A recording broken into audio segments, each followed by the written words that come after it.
Con nuestro invitado, el abogado penalista Julio Rodríguez. Gracias por acompañarnos. Bienvenido. Gracias, Tatiana. Un placer estar con usted en su programa. Gracias a usted. Creo que sería importante empezar entendiendo la figura de extradición que comprende en ese caso al señor Alejandro Toledo, por el cual volvió al Perú, porque el juez hace referencia a la misma para no dictarle la medida de prisión preventiva que solicitaba el fiscal. A ver, lo explico. El Estado solicitante es el Perú, el Estado requerido es los Estados Unidos. En su momento, en Estados Unidos, Toledo estaba sujeto a lo que se llama una extradición pasiva, en donde el Estado peruano, al requerirlo, permite que el Estado norteamericano valore los fundamentos de la extradición solicitada por el gobierno peruano y sobre la base de esa valoración y de los hechos que le atribuyen, el Estado norteamericano concede la extradición por determinados hechos y determinados delitos. Si es que en el interín, en el territorio nacional, se le abren investigaciones, se le incorpora otras investigaciones, evidentemente eso va a tener que necesariamente pasar por la aprobación del Estado que ha finalmente otorgado la extradición, porque el Estado otorgante se convierte en garante que a quien él ha permitido que salga de su territorio se le respeten todos los derechos fundamentales propios de un debido proceso.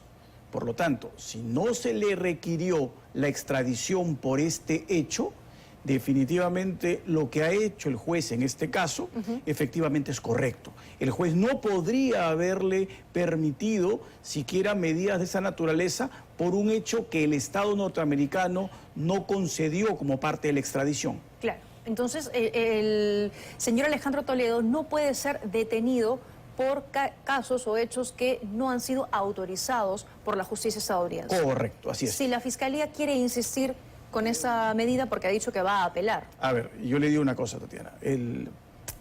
Las circunstancias propias de una extradición son circunstancias que valora un alumno de primeros ciclos de Derecho Penal.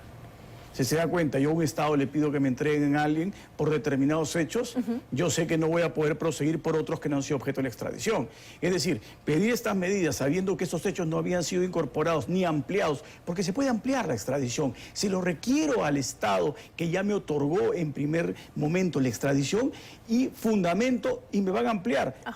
Además, la Fiscalía ya tiene experiencia. Lo hemos visto en el caso Fujimori, se le han ampliado varias veces. Y Nostroza también, claro. Y Nostroza. Entonces, lamentablemente, cuando eso sucede solo en un tipo de casos y sucede solamente en un grupo de hechos vinculados a un tipo de investigación que mantiene la Fiscalía especializada, ya uno tiene, pues, evidentemente dudas razonables de que al parecer no se cumplen con las formalidades, no porque no las conozcan, sino parece que el descuido puede ser, pues, muy supino, ¿no? Pero ¿por qué, no? Porque usted hace mucha referencia al hecho de que estudiantes de Derecho conocen muy bien el manejo, que la Fiscalía lo conoce, es decir, que no es que están cayendo en la ignorancia absoluta al hacer este requerimiento. Entonces, ¿cuál es la estrategia fiscal?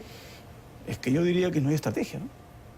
Desde un primer momento yo recuerdo haber conversado con diversos periodistas en diversos medios y haber dicho, en el caso de Lavallato no hay estrategia. Entonces están perdiendo el tiempo. Bueno, es que evidentemente somos en el mundo latinoamericano básicamente el hazmerreír en cuanto a justicia. Todos los demás países que han tenido casos Lavallato ya los han resuelto, ya son definitivos, condenas firmes, personas que han purgado pena, personas que han pagado reparaciones de verdad de una magnitud que corresponden al daño causado. Pero en el caso peruano no tenemos un solo condenado. O sea, somos una vergüenza. Entonces yo le dije desde un primer momento, la estrategia que se utilizó en el equipo especial era una estrategia que nos llevaba hacia el fracaso. Y el día de hoy lo estamos viendo, ¿no? Colaboradores que ya no van a declarar, ¿no? Documentos, me refiero a las famosas informaciones que se iban a extraer de estos archivos de MyWebDay and Drowsys que ya no sirven, no tienen validez alguna, ahí estaban los codinomes y todos los involucrados. En buena cuenta estamos ante pues una desidia que ya no parece simplemente imprudente, sino una desidia que parece intencionada. Casos largos, procesos interminables y no hay todavía juzgados, no llegamos todavía a la etapa o a las etapas de juicios. Entonces, La Fiscalía, con esa apelación que va a pasar y va a ser evaluada por otra sala, es simplemente alargar el proceso porque el futuro, entiendo, sería el mismo. Evidentemente, esto va a manos de un tribunal simplemente va a verificar por qué es el extradito de esta persona. Ajá. Se ha solicitado la ampliación, se ha concedido la ampliación por estos nuevos hechos, si no, si es la respuesta negativa, evidentemente lo va a rechazar. No hay más que hacer. Entonces, insisto, ¿por qué la Fiscalía insiste con esta solicitud? ¿Es porque se le está acabando ya el plazo de prisión preventiva que tiene en estos momentos el señor Alejandro Toledo y dice, bueno, vamos a tantear por otro lado porque todavía no tenemos nada para poder ya presentar el proceso y pasar a la etapa de juicio? Bueno, es que, mire usted, Tatiana, es lo que no solo sucede en ese caso, sino en otros tantos más. Ustedes han hecho el reportaje, creo que estuve contigo, si mi memoria no me traiciona, en su momento, viendo lo que sucedió con Susana Villarán. Sí. Entonces, es un caso, como se dice en el argot jurídico, redondo. No hay más que hacer. Caso que aún ni siquiera pasa a juicio. Entonces, evidentemente estamos ante una desidia absoluta en todos los casos de lavajato. Y no avanzan, no tenemos resultados, no hay condenas, no hay, como usted lo ha dicho claramente, Tatiana, no hay siquiera juicios. Sí, claro, todavía no llegamos a eso porque ese también es otro proceso bastante largo. Ahora, ¿cuál debería ser el camino que deba seguir la Fiscalía? Entiendo que es pedir una ampliación de la extradición. Por este hecho. Por este hecho en concreto, efectivamente, si es que quiere insistir también con la prisión preventiva. Claro, y nuevamente creo yo que también lo hemos discutido. De los casos que tiene lavajato, hay casos que están prácticamente listos para que se obtenga un fallo favorable a los intereses del Estado. Me refiero, tenemos casos donde la acreditación es evidente. Me refiero a casos como el de Toledo, a casos como el de Villarán, a casos como el de Kuczynski, en donde está todo completo. Yo no entiendo por qué esos casos ya no van a un juicio inmediatamente y se obtienen resultados favorables. La ampliación no va a poder ser denegada por la justicia norteamericana si es que se motiva y se presenta todo lo que ya se conoce existe en ese caso.